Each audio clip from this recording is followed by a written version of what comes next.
Picture this. You're walking down a busy, everyday street in a normally quiet Turkish town, just going about your business. But suddenly, the normal hum of the day is totally interrupted. A super serious government convoy slowly rolls right through the middle of town, carrying a coffin wrapped securely in a bright green cloth. It's a scene that immediately brings us to one incredibly captivating question, right? What in the world was inside that green coffin? The source material we're looking at today describes a truly strange phenomenon unfolding in those streets. People, even folks who had absolutely no idea who or what was inside those vehicles, were literally stopping in their tracks, standing perfectly still. They began spontaneously weeping, reacting as if they had just lost a member of their own family. So what could possibly command such an overwhelming, intuitive reaction from an entire town? Now, what's really interesting about this is, according to documented claims from witnesses present at the time, the body inside that green coffin had been resting under the soil for 3,000 years, 3 millennia. Yet, astonishingly, they reported that it looked as if it had only been sleeping for a few hours. Absolutely wild, right? Section 1. The threat of the Dicle Dam. To understand exactly how that coffin ended up on the street, we've got to rewind a bit. Let's go back to 1995, in the Diyarbakir region of Turkey. At the time, the impending construction of the massive Dicle Dam was well underway, and its rising waters threatened to permanently submerge ancient, highly sacred tombs located right there in the valley. The government knew they had to act, and they had to do it completely under the radar. Realizing the new dam's waters were going to totally swallow the final resting places of 2 prophets mentioned in the Quran, the Ministry of Interior issued an official document from Ankara. It was stamped with just one word: secret. This triggered a top-secret government order to immediately relocate the bodies before they were lost to the water forever. Let's break down how this top-secret operation actually played out. A small, highly specialized team of 9 men was formed to carry out the mission. And this wasn't your standard construction crew. The group included the district governor, a mufti, and a highly respected local scholar named Mullah Omar Halkan. Because of the incredible sensitivity of this whole thing, on day 2, these 9 men had to place their hands on the Quran and swear a solemn oath. They swore never to speak of what they saw until the mission was fully complete. They were absolutely terrified that if the public found out, thousands of people would rush the site and just create total chaos. Section 2. Opening the ancient tombs.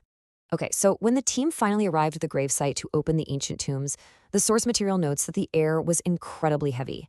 There was this palpable tension you could almost literally feel pressing down on the 9 men as they stood over ground that hadn't been disturbed in millennia. First, the scholar, Mullah Omar, entered the tomb completely alone. He quietly asked the prophet for permission to move him, explaining that otherwise his grave would be lost to the rising water. Following this profound moment of respect, the grueling physical work began. For a solid day and a half, the team engaged in really intense digging, breaking through heavy granite and solid lead plates just to breach the inner tomb. Section 3. An unexplainable physical discovery. When the shovels finally hit the inner tomb, the men abruptly stopped working. They literally dropped to their knees in the dirt, just in total shock at what they were looking at. Defying all biological expectations for a body buried for 3 millennia, witnesses claimed the burial shroud was completely untouched by decay, not a single trace. Even more shockingly, they reported that the muscles of the body were still soft and flexible, and the hair was clearly visible and perfectly preserved. Now, we are simply reporting the accounts from the source text here, but for these 9 men, it was a physical impossibility sitting right in front of them. To really understand their shock, we have to look at the theological context of the region. Islamic tradition holds a specific hadith where the Prophet Muhammad stated that Allah has forbidden the earth from consuming the bodies of the prophets. So for these men, they weren't just looking at some weird archaeological anomaly, right? They believed they were seeing a direct physical manifestation of the sacred text. The sources describe the men moving the bodies with trembling hands. They felt this overwhelming mix of embarrassment and deep respect as they physically touched someone who had once received direct revelation. Section 4. The Invisible Call.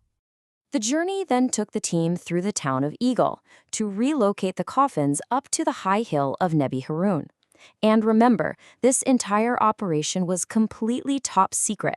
Yet, as the convoy rolled through town, shopkeepers inexplicably just walked out of their stores.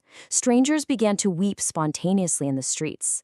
People started reciting prayers out loud, despite having absolutely no idea who or what was inside the government vehicles.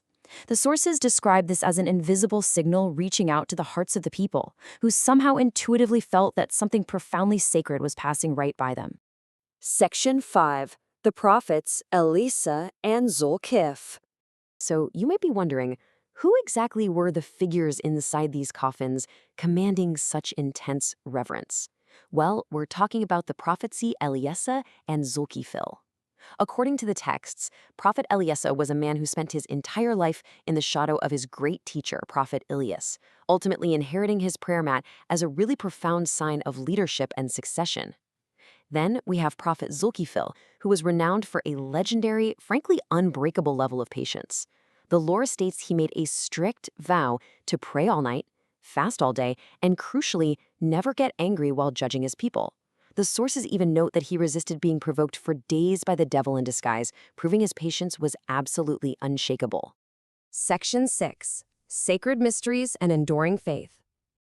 The team successfully relocated these remarkably preserved bodies to the high hill of Nebi Harun. It's a strategic and elevated final resting place where the dam's rising waters could never, ever reach them. For the witnesses who stood in that tomb, and for the believers observing the event, the 1995 relocation serves as a really powerful reminder. It presents a narrative suggesting that, while we measure our world through biology and time, faith and a sacred promise can outlast the very earth we walk on. Which brings us to this final thought to ponder today. If a 3,000-year-old promise can truly outlast the earth, what other ancient mysteries are waiting quietly beneath our feet?